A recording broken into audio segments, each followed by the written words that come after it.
تختی نمبر 14 رائے متحرک، رائے ساکنہ اور رائے مشدد پڑھیں گے. یعنی رائے متحرک کو کب ہم موٹا اور پتلا پڑھیں گے، رائے ساکنہ کو کب موٹا اور پتلا پڑھیں گے، رائے مشدد کو کب ہم موٹا اور پتلا پڑھیں گے. اسی طرح رائے مشدد کا 2 قاعدہ ہے موٹا اور پتلا پڑھنے کا. سب سے پہلے ہم یہ دیکھیں گے کہ رائے متحرک کسے کہتے ہیں. رائے متحرک اس راہ کو کہتے ہیں جس راہ پر زبر زیر پیش ہو.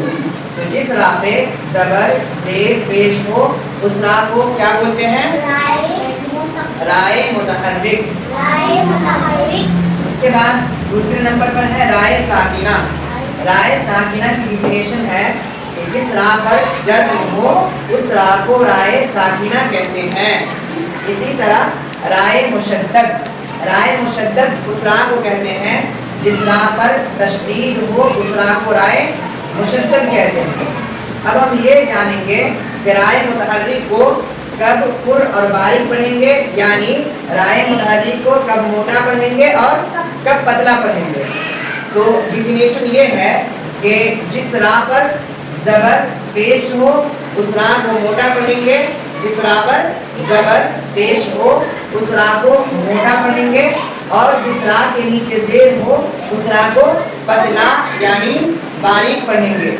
اسی طرح رائے ساکنہ میں رائے ساکنہ یعنی جس راہ پر جزم ہو اور جزم والی راہ سے پہلے اگر زبر پیش ہو تو اس راہ کو موٹا پڑھیں گے، اور اگر رائے ساکنہ سے پہلے زیر ہو تو اس راہ کو ہم باریک یعنی پتلا پڑھیں گے. اسی طرح رائے مشدد کو کب ہم موٹا اور کب پتلا پڑھیں گے. تو رائے مشدد پر اگر زبر یا پیش ہو، رائے مشدد پر زبر یا پیش ہو تو رائے مشدد کو موٹا پڑھیں گے، اور اگر رائے مشدد کے نیچے زیر ہو تو رائے مشدد کو پتلا پڑھیں گے. سمجھ گئے؟ اب آ جائیے رائے مشدد کا دوسرا قاعدہ.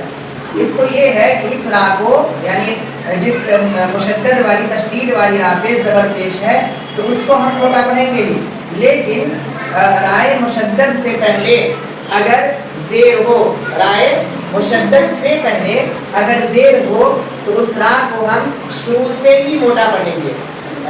رائے مشدد یعنی تشدید والی راہ سے پہلے اگر زیر ہو تو اسے ہم شروع سے کیا پڑھیں گے؟ موٹا پڑھیں گے، پتلا نہیں، موٹا پڑھیں گے. اور رائے مشدد سے پہلے اگر زبر پیش ہو تو اس کو شروع سے ہی پتلا باریک پتلا پڑھیں گے. سمجھ گئے؟ اب دیکھیے غور سے ڈیفینیشن سمجھیے. رائے متحرک پر اگر زبر پیش ہو تو موٹا پڑھیں گے، زیر ہو تو پتلا پڑھیں گے. رائے ساکنہ تو کب موٹا اور کب پتلا پڑھیں گے. تو رائے راست پر جزم ہو اس سے پہلے زبر یا پیش ہو تو پر یعنی موٹا پڑھیں گے، اور اگر رائے ساکنہ سے پہلے زیر ہو تو اسے باریک یعنی پتلا پڑھیں گے. رائے مشدد سے پہلے اگر رائے مشدد پر زبر پیش ہو تو موٹا پڑھیں گے، اور اگر زیر ہو تو پتلا پڑھیں گے. رائے مشدد سے پہلے اگر زیر ہو تو شروع سے ہی موٹا پڑھیں گے، اور اگر رائے مشدد سے پہلے زبر یا پیش ہو تو اسے شروع سے ہی ہم باریک پڑھیں گے. سمجھ گئے؟